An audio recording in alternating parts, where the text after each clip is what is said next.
La apuesta de la cátedra. ¿Por qué Immanuel Wallerstein?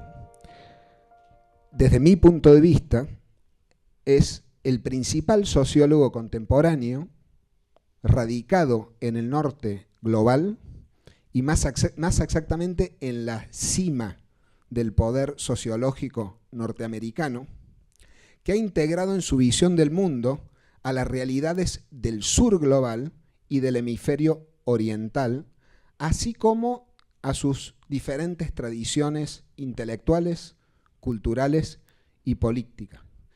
Y ha conectado intelectualmente el inmenso y variado mundo del sur global con los proyectos expansivos del norte global. Una conexión profunda y determinante que sucede en los hechos desde antes de la colonización española. Aquí encuentro profundas coincidencias entre Wallerstein y la obra de nuestro amigo Göran Therborn, de Stefan Lesnich y de todos los integrantes de nuestro comité científico. Desde mi punto de vista, observado desde la cátedra, Immanuel Wallerstein representa, antes que nada, el nombre de un proyecto de comunicación intelectual y sociológica mundial, de diálogo mundial, que, en primer lugar, toma al mundo como objeto, que problematiza el entramado de poder mundial que permite la reproducción y el avance de las desigualdades al interior de los países y las regiones, así como entre ellos. Y un proyecto, diría yo, que además parte de la premisa que las ciencias sociales del norte global, aquellas que se disponen a explicar el funcionamiento del mundo, pueden colaborar, pero no pueden reemplazar la producción teórica y de conocimiento crítico del sur global, y con ello también de América Latina. La producción desde el sur no es, o al menos no debería ser, una producción exclusivamente sobre el sur del mundo y para él. Una suerte de encapsulamiento regional, podremos decir, sino también un punto de acceso al conocimiento de la sociedad mundial como un todo, incluida en ella a Europa y a Estados Unidos. Una visión latinoamericana del mundo es tan valiosa e irreemplazable como una visión europea del mundo. Creo que eso siempre lo tuvo en claro Wallerstein. Y por eso dedicó una buena parte de su vida a entablar vínculos intelectuales y políticos con el sur global. Lo hizo para tratar de conocer y de dilucidar desde las ciencias sociales los grandes problemas comunes y diferenciados del conjunto de la humanidad. Por ejemplo, su compromiso con la emancipación africana es bastante impresionante y poco conocido. Ello se evidencia, por ejemplo, a partir de su amistad y su camaradería intelectual con el egipcio Samir Amin, un tercermundista con todas las letras, así como a partir de su apoyo directo a los políticos rebeldes africanos y a sus proyectos y planes anticoloniales y antiimperialistas. Pocos conocen que Wallerstein coeditó en 1982, junto con Aquino de Braganza, un líder anticolonial y cientista social mozambiqueño, 2 tomos preciosos titulados The African Liberation Readers, que reúne documentos muy significativos de los movimientos africanos de liberación nacional. El impacto del sur global y sus corrientes emancipatorias en la obra de Wallerstein es contundente. Podríamos suponer que su teoría del sistema mundo moderno, que es el principal aporte de Wallerstein a la sociología y a las ciencias sociales en general, toma como punto de apoyo contemporáneo central a la experiencia del movimiento de descolonización del siglo XX. En resumidas cuentas, este proyecto y este ideario mundialista profundamente democrático, del cual les vengo hablando, yo lo llamaría desde la cátedra el espíritu Wallerstein. ¿Y quién mejor que el gran Stefan Lesnich para lanzar a rodar esta nueva expectativa internacionalista? Un invitado superlativo para alimentar este espíritu Wallerstein que tanto necesitamos en Argentina y América Latina. El director del IFS nos va a ofrecer una conferencia cuyo título ya me resulta tremendamente atractivo, urgente e inquietante: la semipetiferización de Europa. Muchas gracias y adelante, Stefan.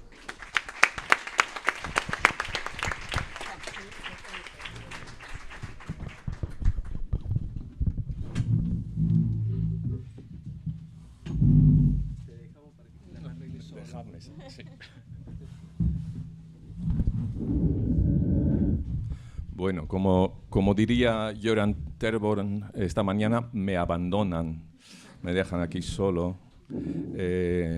Esteban, estoy impresionado de mí mismo al oírte.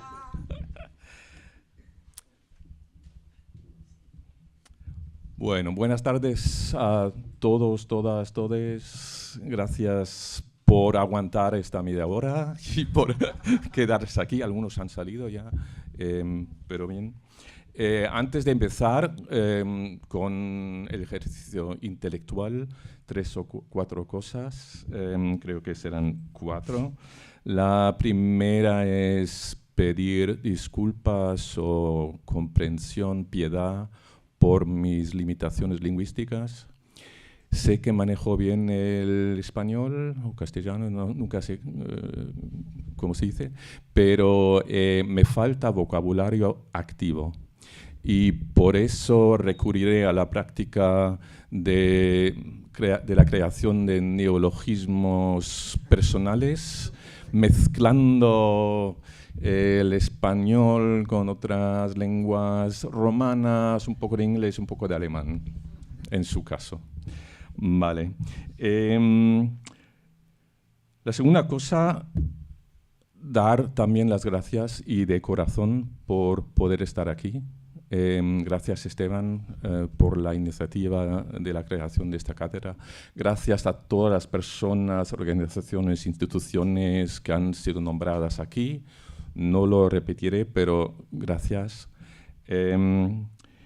Y gracias también por integrar esta conferencia inaugural de la cátedra Wallerstein en las primeras jornadas de sociología de la facultad, porque desde principios de mi carrera, y interesantemente, Göran Terborn ayer nos contó que empezó como estudiante de ciencias políticas y luego cambió a la sociología.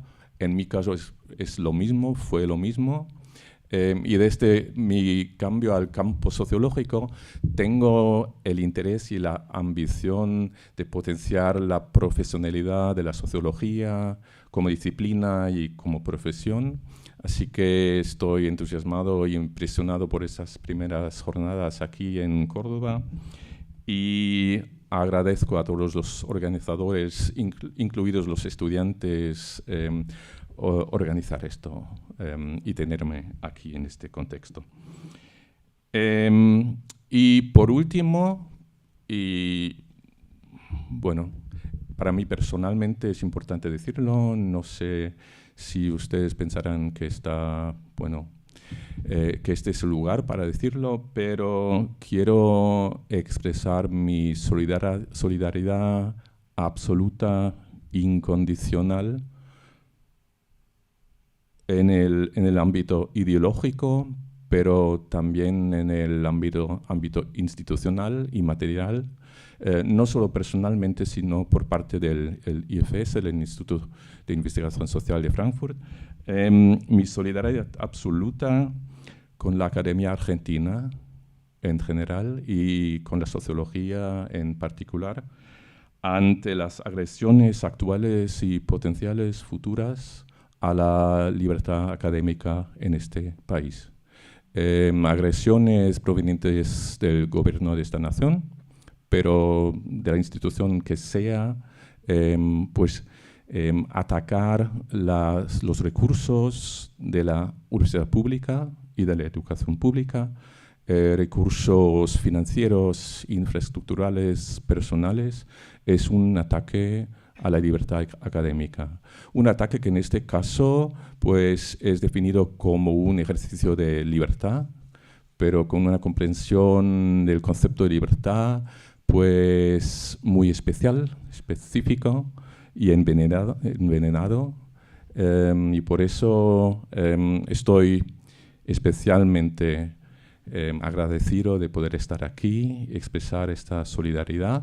Solidaridad incondicional se expresa normalmente en casos de guerra y yo creo que lo puedo decir por Alemania y seguramente será lo mismo y más en Argentina. Estamos en una situación de guerra social, a mi parecer. Y en una situación de guerra uno tiene que elegir el lado en el que está. Y yo, por supuesto, y con el IFS, estamos en el lado de las libertades colectivas y no individuales. Estamos en el lado de la autonomía y no de una libertad de mercados autoritaria. Bueno, gracias.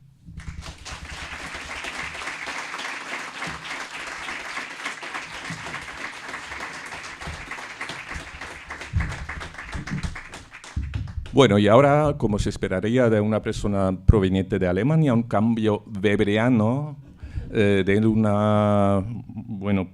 un posicionamiento político y personal a la neutralidad intelectual, académica, científica, a la supuesta neutralidad científica. Voy a presentar una intervención. Obviamente la elección del tema pues resulta que está adaptada al evento, a la creación de la cátedra Wallerstein. El primer error que cometí fue elegir un título rompelenguas, la semiperiferización de Europa. Posiblemente solo mencionaré la palabra S en el futuro cuando me refiera a la semiperiferización de Europa. Bueno, hasta aquí.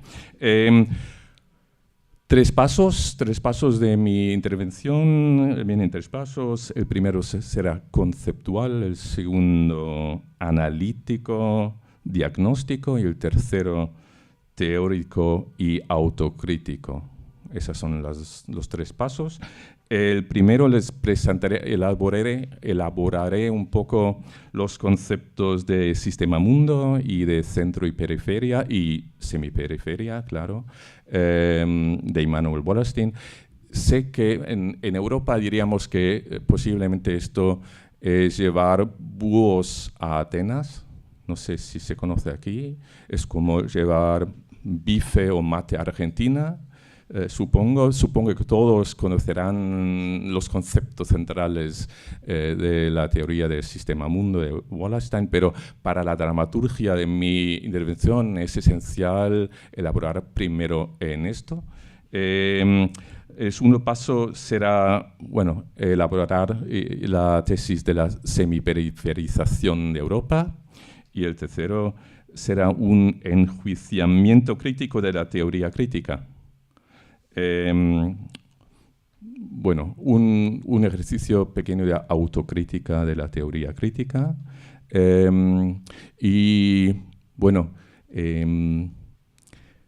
Muchos habitualmente me llaman director de escuela y como director de escuela en este tercer paso le sugeriré a mis discípulos que cuestionen no solo el modelo de reproducción social del capitalismo global, sino también la teoría crítica de este modelo de reproducción social.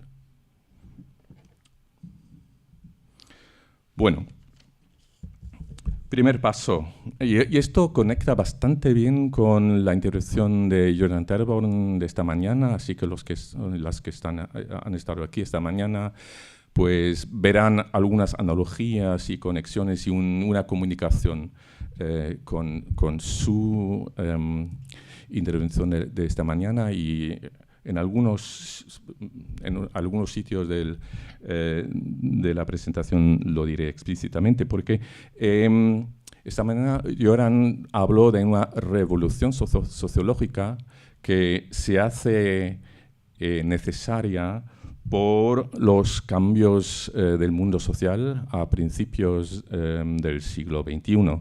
La sociología del siglo XX tiene que cambiar porque las condiciones sociales del siglo XXI han cambiado mucho y son bastante diferentes a la constelación social en la que nació y se desenvolvió la sociología a finales del siglo XIX y en curso del siglo XX. Y mi primer argumento es que sí ha habido una revolución sociológica en el siglo XX, y es la de Immanuel Wallerstein.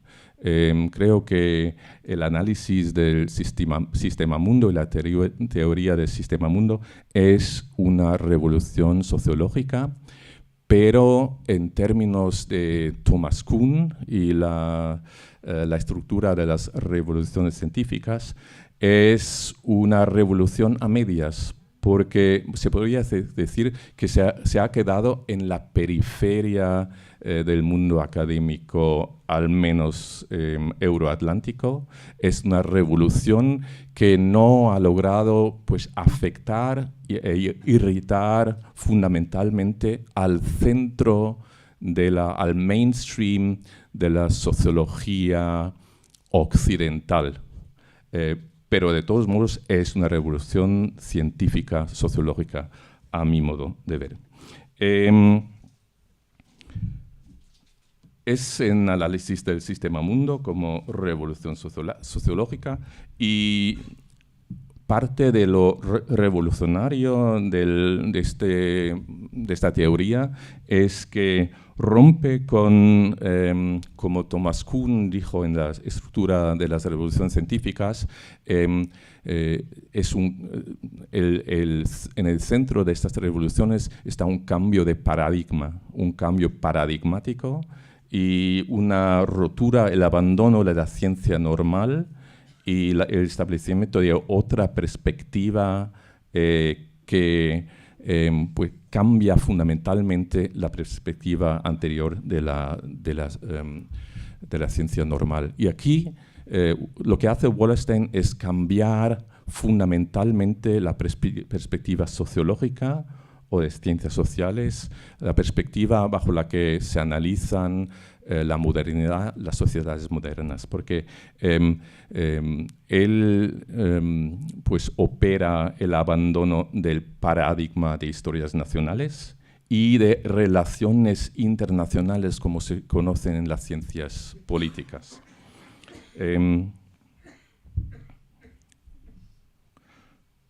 Rompe con esto a favor de una sociología histórica y una economía política de la sociedad mundial, entendida como un sistema mundo, de un sistema capitalista mundial.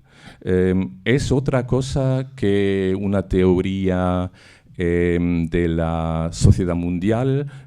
Göran Therborn esta mañana enlistó algunas posiciones en la sociología. Es una cosa completamente diferente de la sociología de la sociedad global como la propuso John Mayer, por ejemplo. Porque John Mayer reproduce el eurocentrismo de la sociología, de la modernización, con la idea de que se establezcan normas y formas de conocimiento y reglas de prácticas desde el centro a las periferias, y hay un proceso de universalización. Eso no es lo que dice Wallerstein, y es completamente diferente a las teorías de la globalización de los años 90 o los años 2000. Göran Terborn mencionó a Anthony Giddens, para Alemania se podría mencionar Ulrich Beck. Una cosa totalmente diferente la que propone Immanuel Wallerstein, porque propone ver al mundo como un sistema mundial, un sistema capitalista mundial, y un sistema que se tiene que comprender por las estructuras y las dinámicas entrelazadas que componen este sistema y que son centrales para el entendimiento de su evolución. Las estructuras y dinámicas entrelazadas del sistema capitalista mundial son la unidad de análisis, y digo unidad porque es una unidad no unitaria. Eso es también importante comprender, porque es una unidad el sistema mundo en su variedad, en sus complementariedades, en sus interdependencias funcionales, en sus conflictos y antagonismos y en sus contradicciones. Esa es la unidad que tiene en mente y donde pone el foco Immanuel Wallerstein. E interesantemente, la teoría del sistema mundo se inscribe y en parte anticipa a lo que llamamos el giro espacial, spatial turn, en las ciencias sociales, proveniente de la geografía social y humana, y también antecede en cierto modo la epistemología, o mejor en plural, las epistemologías postcoloniales en las ciencias sociales. Es un ejercicio muy temprano de descolonialización del pensamiento, de las relaciones, estructuras dinámicas del mundo. Y en el marco de esta teoría de sistema mundo son centrales los conceptos de centro y periferia, y constitutivamente no como un concepto adicional, complementario, sino constitutivamente el tercer concepto, el de semiperiferia. Este tercer concepto es el que voy a referirme centralmente en mi discurso, con la tesis, la hipótesis de una semiperiferización de Europa. Todavía el primer paso, Europa, el centro del mundo, el ombligo del mundo, pues claramente y analíticamente en el marco de la teoría del sistema mundo wallersteiniana, Europa es localizado en el centro del sistema mundo, o el mundo euroatlántico, como el núcleo, el centro del sistema mundo, por la especificidad de sus relaciones con la periferia. He puesto aquí una selección de relaciones, son relaciones de dominación política, explotación económica, devaluación simbólica y colonialización cultural, que componen, construyen, constituyen la relación específica centro-periferia en el sistema mundo capitalista. Solo en modo de ejemplo, dominación política. Todas estas categorías que mencioné, las cuatro, son categorías dinámicas. Las formas de dominación política del centro y las periferias cambia históricamente, tiene formas cambiantes. La forma de dominación política del centro pues adquiere formas más o menos territoriales de dominación. Puede ser una dominación política de colonialización territorial, pero también puede ser una forma de dominación política por medio de contratos internacionales. Eso puede cambiar históricamente. Puede ser más o menos violenta la dominación política, con más o menos uso de fuerza pues física, o el uso de otros modos, otras formas de violencia. Puede ser más o menos obvia la dominación política, pero siempre es una relación de dominación política.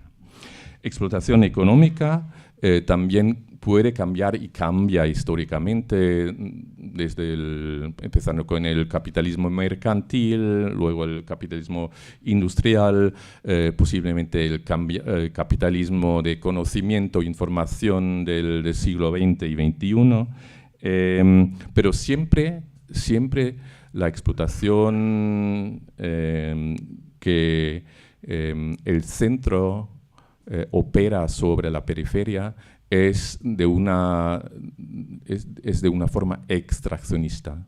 El centro extrae recursos naturales o recursos humanos de la periferia para poder alimentar su modo de reproducción social. Devaluación simbólica. La periferia es desde el centro concepcionada y definida como barbárica. También esto cambia con los tiempos, como barbárica, descivilizada, increyente, negra, tradicional, vaga, lo que sea. Hay una gran parte y una parte constitutiva de las relaciones de dominación del centro a la periferia parten de esta devaluación simbólica de la periferia por el centro. Y finalmente, colonialización cultural. Esto es lo que John Mayer entiende bajo el concepto de la normalización de reglas y normas a nivel global.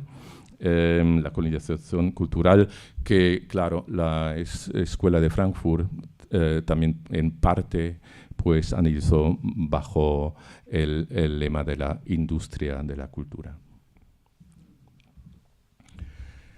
Pero hablando de relaciones de dominación, explotación, etc., lo que Wallerstein rechaza es una simple construcción binaria centro-periferia. No tiene la intención de homogenizar el centro ni la periferia. Es una relación cambiante en la historia y centro y periferia en sí son entidades variadas y heterogéneas. Y en este sentido, el concepto de sistema-mundo, la teoría tiene una sensibilidad analítica para, en primer lugar, en las relaciones centro-centro, para las concurrencias internas en el centro. Por ejemplo, el que elaboró esto fue Giovanni Arrighi, quien pues hizo una reconstrucción histórica de las naciones, las potencias imperiales, desde Holanda, pasando por España, Portugal, luego Gran Bretaña, Estados Unidos. Todas estas diferentes constelaciones de imperialismo fueron parte de una competencia entre naciones y regiones centro por la dominación del mundo. Hay concurrencias internas en el centro, la periferia es heterogénea, por ejemplo, por las diferentes historias de colonización, muy diferente en Latinoamérica respecto a África o el sureste de Asia, diferentes historias de colonización y diferentes historias de autonomización de la colonialidad en diferentes puntos de la historia y, muy importante, centro y periferia están entrelazados, enredadas en sus historias. Quien solo conoce la historia del centro no conoce ninguna historia. Son entangled histories, entrelazadas y constitutivamente. Y entonces la semiperiferia aparece en este modelo como una figura bisagra, una posición sándwich, podríamos decir, entre centro y periferia. Lo interesante de la semiperiferia es que combina una posición dominada y dominante. Como las clases medias en la estructura social de las sociedades modernas. Parte de sus características son de clase dominante y parte de clase dominada, y así con la semiperiferia. Es como un eje de combinación y de interdependencia entre el centro y la periferia, y para eso la semiperiferia pues, asume funciones dominantes del centro y funciones dominadas de la periferia. Voy a entrar en esto ahora con el segundo paso, porque lo que pienso que hacer aquí, hablando sobre la semiperiferización de Europa, es un ejercicio de provincializar Europa. Esto no es nuevo, como todos saben, todas, pero mi tesis es la semiperiferización de Europa como una de las asignaturas del sistema mundial del siglo XXI. Eso mañana discuto sobre preguntas de cambio social y, con Esteban, entre otras. Y seguramente Esteban dejaría empezar este proceso antes, con la Segunda Guerra Mundial y lo más tarde con el proceso de descolonización del mundo en los años 60, empezando en los años 60 y 70. Yo creo que la semiperiferización de Europa es un proceso que es característico de los principios del final del siglo XX y los principios del siglo XXI.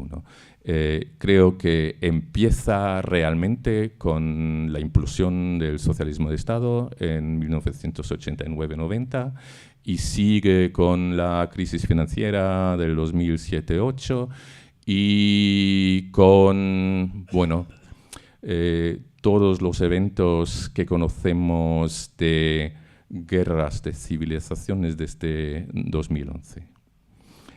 Pero eso lo podemos discutir mañana. Hoy no acepto preguntas ni críticas. Y bueno, me inscribo en un ejercicio que Dipesh Chakrabarty ha llamado Provincializing Europe, provincializando Europa, interesantemente con la proposición de una semiperiferización, un proceso de semiperiferización de Europa, pues yo digo que Provincializing Europe está pasando de haber sido una reivindicación epistemológica, metodológica, de las ciencias sociales post o decoloniales a una realidad histórico-empírica. Esto es el punto que quiero hacer. Provincializing Europe es algo que está pasando ahora, que ha estado pasando las últimas 2 o 3 décadas y que se va a acelerar, creo, como proceso. No digo que la Europa de 2024 es parte de la semiperiferia del mundo, pero el proceso de su semiperiferización dura ahora 2 o 3 décadas, se está acelerando actualmente y creo que va a acelerarse más en la próxima década. Así que hablo de esa es mi propuesta, hablo de una realidad histórico-empírica. Y digo que Europa se está provincializando en 2 sentidos. El primero es una provincialización pasiva, y luego en segunda instancia voy a hablar cortamente de una provincialización activa. Provincialización pasiva. Europa está siendo provincializada a causa de cambios estructurales en el ámbito geoeconómico, geopolítico, geomilitar, geodemográfico, geoecológico y lo que quieran.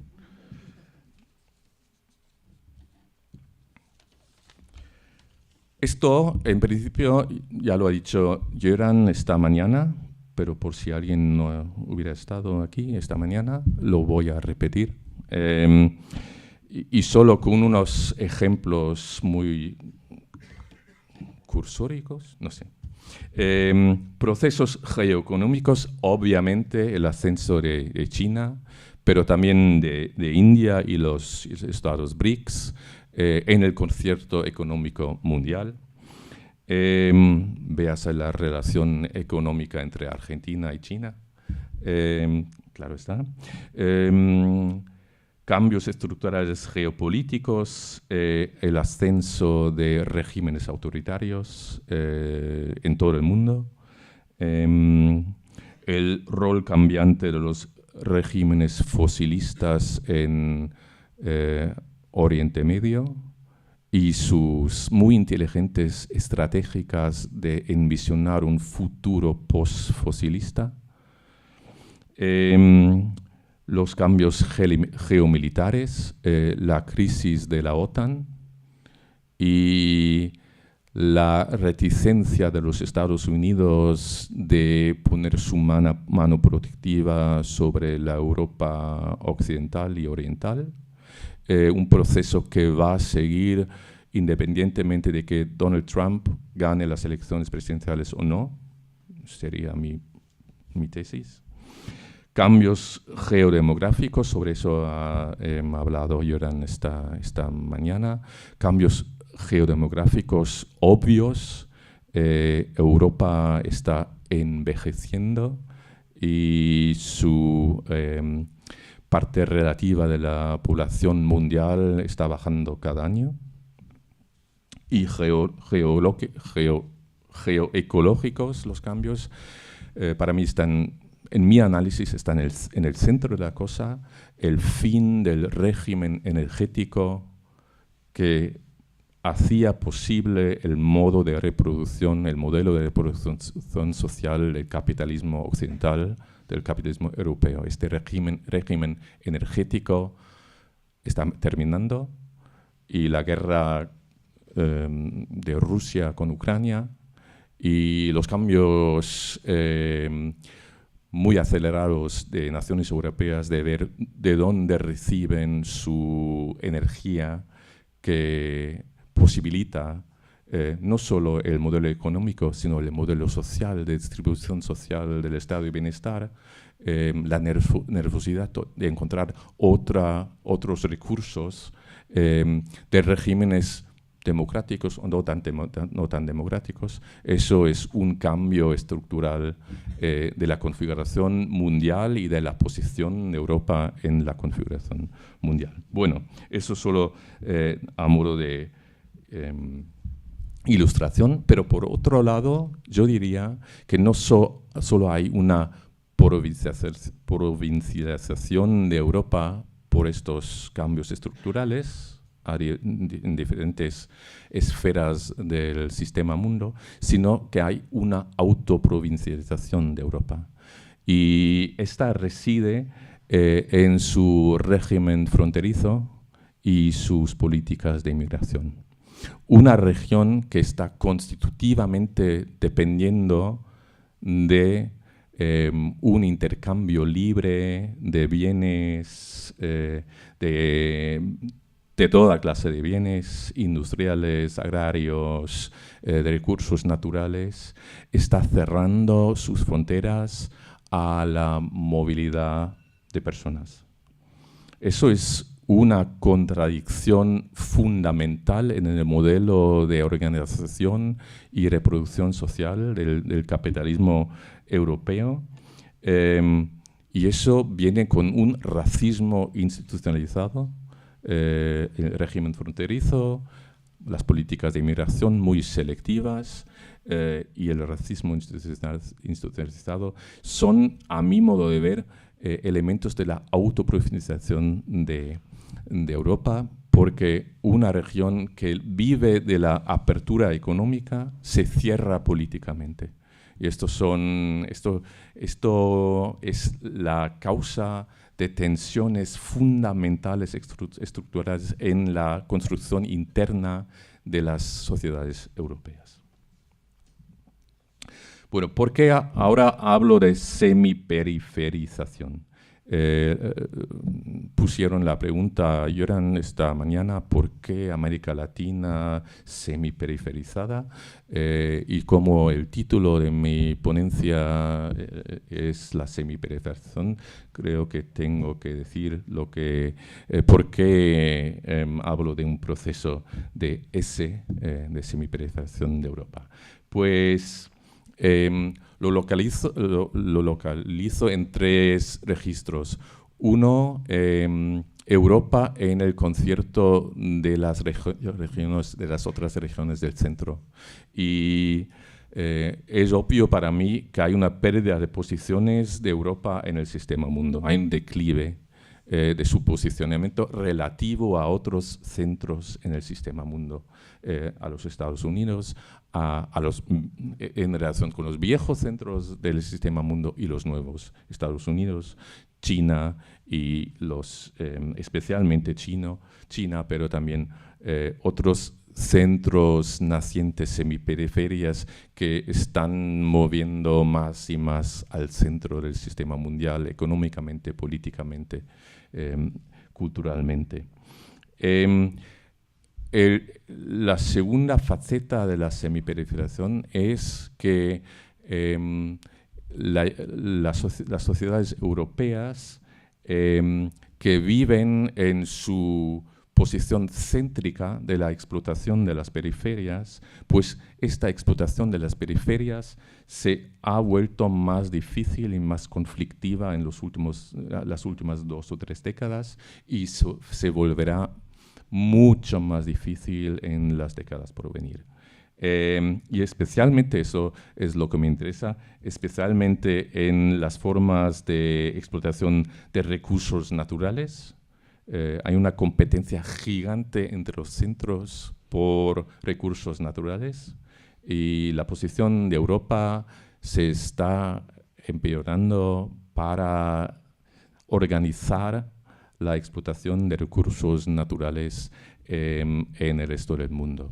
Esto está movido, entre otras cosas, por las políticas de transformación energética en Europa, el movimiento de energías fosilísticas a las renovables, y es obvio que para esta transformación a los renovables se necesitan muchos recursos que no los tiene Europa por sí misma.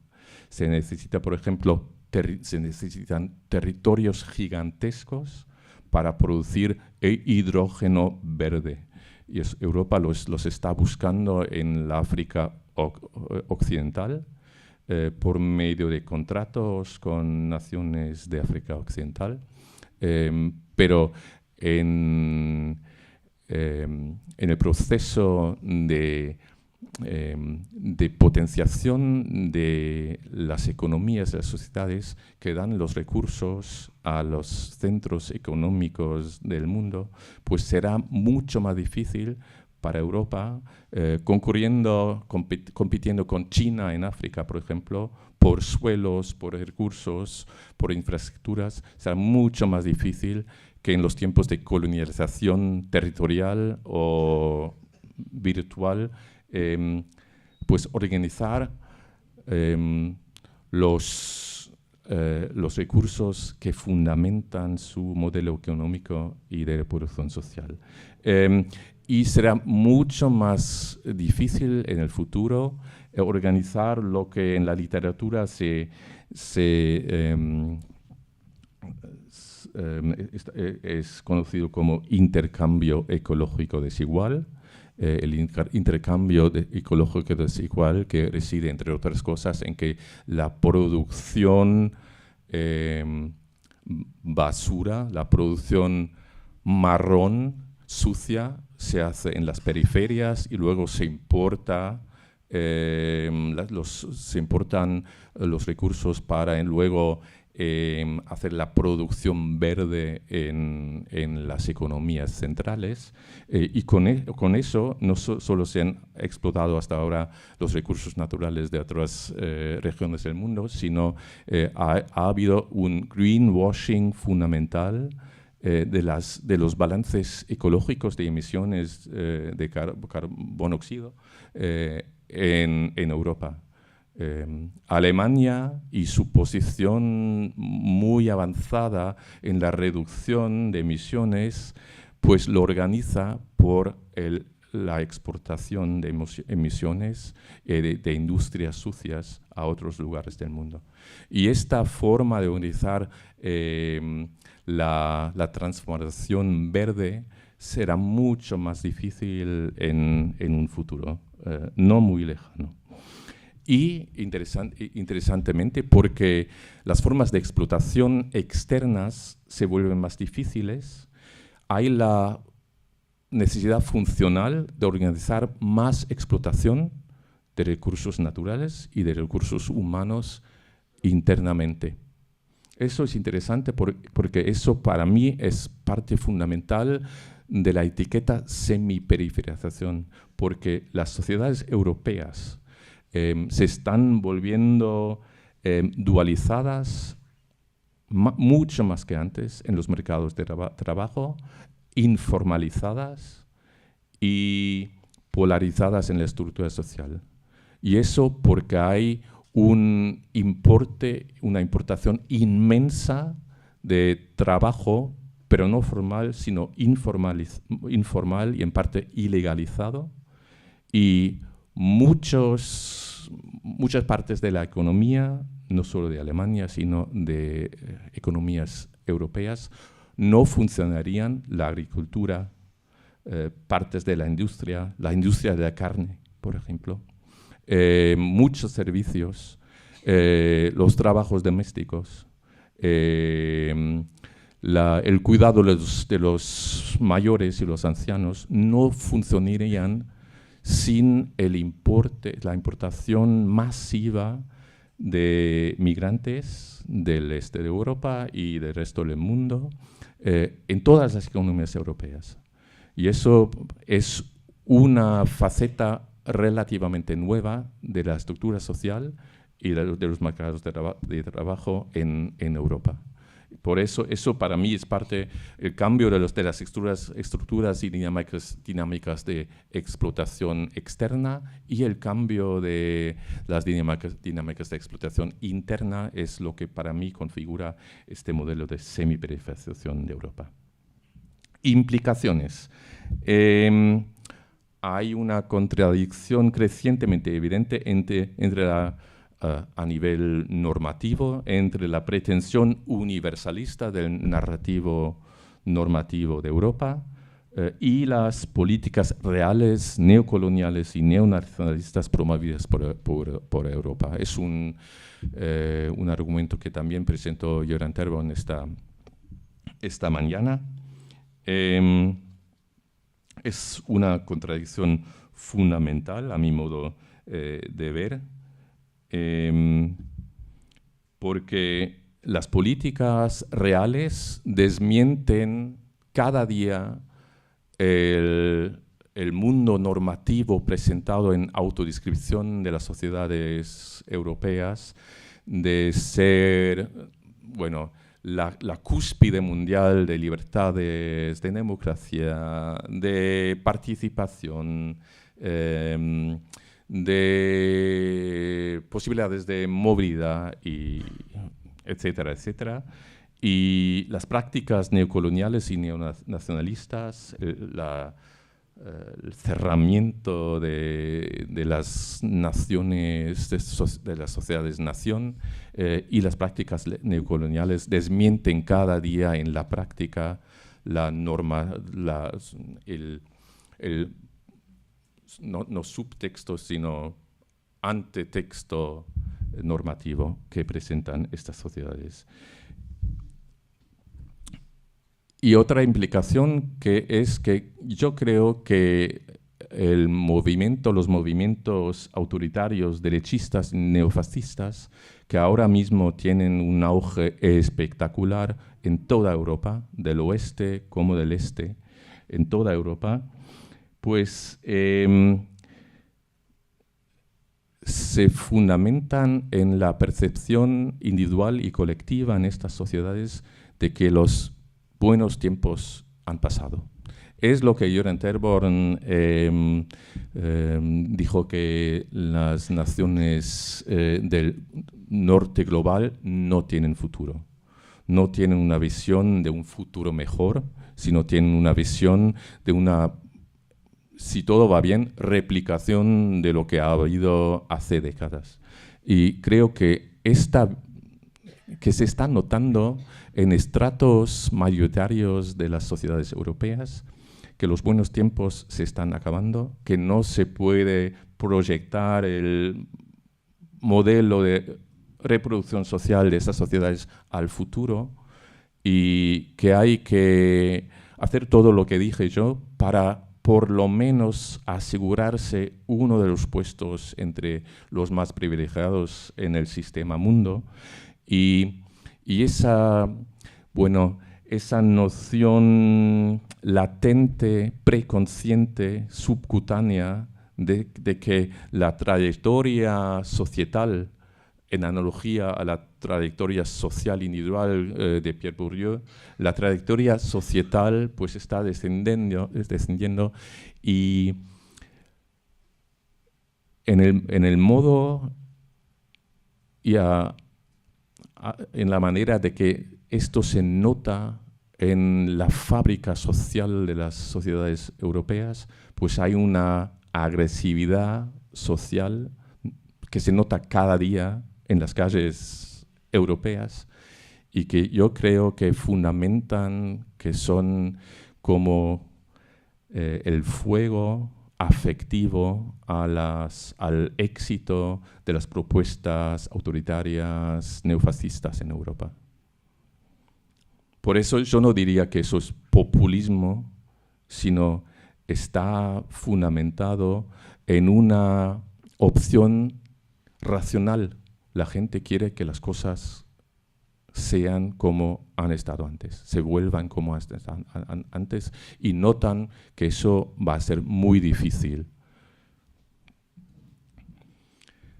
Y bueno, en último lugar, una implicación de la semiperiferización de Europa es que todo análisis todo análisis crítico del modelo de reproducción social y su potencial final en Europa, pues es rechazado, y no solo por posiciones ultraderechistas, sino por posiciones de los sectores conservadores liberales, como una actitud y una práctica destructiva y desmoralizante. En Alemania, sobre todo, hay un discurso de la esfera woke, de la wokeness, y toda persona o proyecto o institución que critique el modo de reproducción social del capitalismo occidental y del capitalismo europeo y su posible final, porque es insostenible, pues en el discurso oficial y medial, político, pues es una posición de auto-odio. Aquí hay personas y posiciones que odian al oeste y no quieren que sobreviva el oeste. Y hacer el análisis es ya dejarse moralizar por el discurso oficial. Vale. Ya veo que se están volviendo algo, ¿no? Tercer paso de mi argumento. Y este es el momento, último paso, solo esta página, este es el momento de citar de nuevo a Göran Terborn. El fin está próximo, dijo esta mañana. Y el fin de la posición central de Europa está próximo, pero el fin del discurso también. Desafíos para una teoría crítica de la sociedad. Una implicación de la semiperiferización de Europa. Lo hago muy rápidamente esto, podemos hablar mañana más sobre esto. La teoría crítica de la Escuela de Frankfurt, yo el director de escuela, es una teoría de formación y proyección claramente céntricas, eurocéntricas, céntricas. Claro, es una teoría crítica, pero de algún modo escribe la intrahistoria de la sociedad moderna. Una historia crítica, pero es una intrahistoria desde los comienzos hasta hoy. Y se nota más hoy que en los comienzos porque la sociedad mundial ha cambiado bastante en estos 100 años que ha sobrevivido el instituto, parte en la migración y con la vuelta a Alemania. Y por eso hay... Y esto está muy cerca del argumento que hace, o los argumentos del trabajo reciente de Esteban Torres y de su próximo libro. Hay la necesidad imperativa, creo yo, de revisar un programa teórico que al fin y al cabo se ha ido perdiendo en una intrahistoria de la sociedad moderna. Y el ejemplo más cercano para mí es el programa de investigación del Instituto de Investigación Social en Frankfurt de hasta hace 3 años, hasta 2021. El programa de investigación se titulaba las paradojas normativas de la modernización capitalista. Y yo creo que más o menos el 85 o 90% de la población mundial, y de Argentina, por ejemplo, tiene problemas más existenciales que las paradojas normativas de la modernización capitalista. El problema para el mundo no es que haya una normatividad de la civilización occidental, y que la realidad pues esté a distancia de esta normatividad, sino el problema del mundo y de muchas partes del mundo y de la mayoría grande de las personas en el mundo son problemas de reproducción material y social. Y esto tiene que ser tema para una teoría crítica de la sociedad moderna.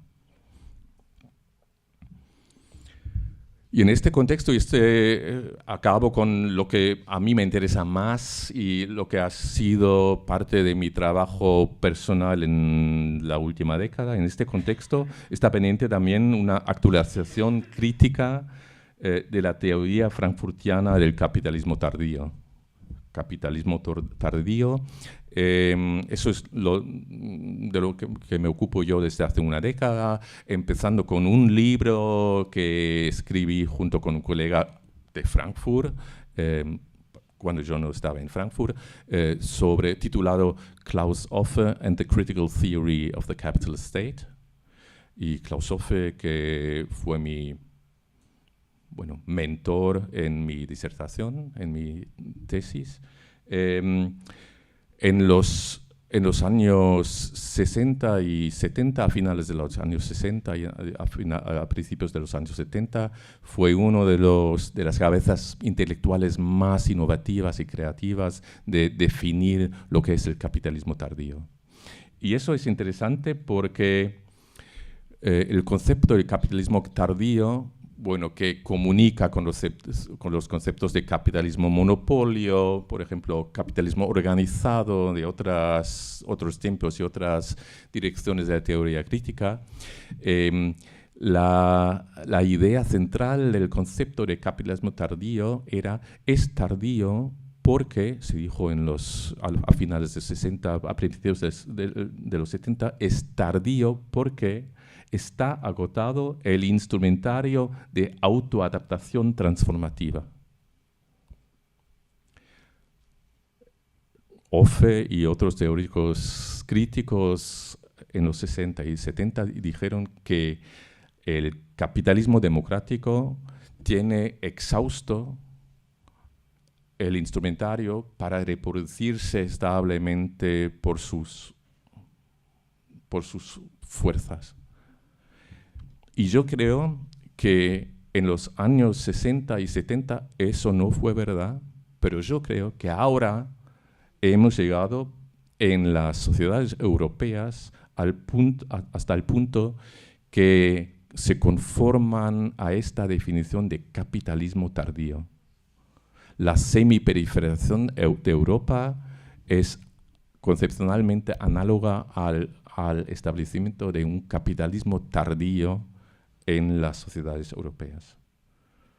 Por eso sí, en este sentido se puede actualizar la teoría del capitalismo tardío, pero no es una teoría para entender el mundo y el sistema mundo. Para Europa yo diría que ex post la definición de capitalismo tardío ahora sí se conforma a las realidades sociales, económicas, políticas, culturales de Europa, pero que eso es solo una subhistoria del sistema mundo. Y aquí, no sé, por el Open Office cambió un poco la gráfica de mis... Bueno, lo último es... eso sería, a mi modo de ver, una actualización productiva de la teoría crítica de la sociedad moderna, adaptar el concepto de capitalismo tardío a las sociedades europeas de nuestro tiempo, pero en una perspectiva ampliada, mundializante, el capitalismo tardío es solo un aspecto parcial de una compleja y enredada historia actual de la, como Esteban Torres diría, sociedad postcolonial mundial. Y hay otras subhistorias. La centrificación de China o las políticas de autonomización en el sur global. Diferentes historias actuales de autonomización en América Latina, en África, en Asia. Y una teoría crítica no eurocéntrica, pues se fijaría en adaptar la teoría crítica a las condiciones europeas del siglo XXI y integrar las otras subhistorias en el horizonte de su interés. Gracias.